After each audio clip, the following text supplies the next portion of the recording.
I heard that there was these experiments done on 2 sets of dogs in a laboratory, both in cages, both of which are electrified, low-level electric impulse through the cage. One set of dogs, say group A, have access to a lever, but when they press it, it alleviates the current and they're no longer electrocuted. Group B dogs, there's no lever in there. They can't do anything to stop that electric current being transmitted. Eventually, over time, those dogs just lay down, live with it, totally accept it as part of everyday life.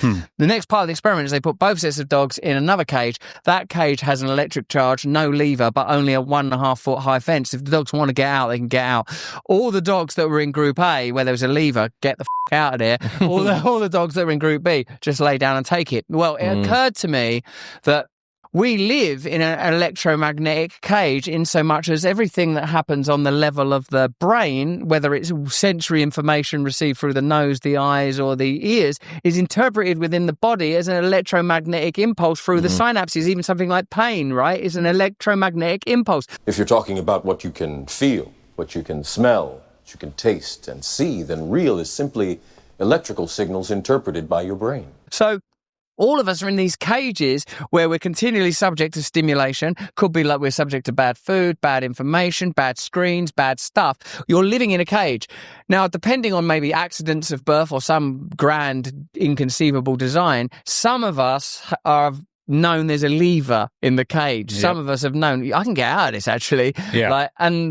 But me, my own version of being one of the dogs that gets out of it is I've always thought, say from the economic and social class I was from as a child, my route out was I'm going to become, please God, famous. And like the route of doing that, also I was taking drugs the whole time and becoming an addict. So I was in so much pain and probably couldn't really work out. Maybe in some level I always knew that the trophies of the culture would never heal the wound. Only Christ can do that. But, at that point I just thought Christianity is total bullshit. I didn't have any understanding of it. Anyway, so I wonder what you think about that, about the idea that is that true that neurologically your subjective experience is just receiving a bunch of impulses? That's all that's happening inside. You're just receiving electromagnetic impulses.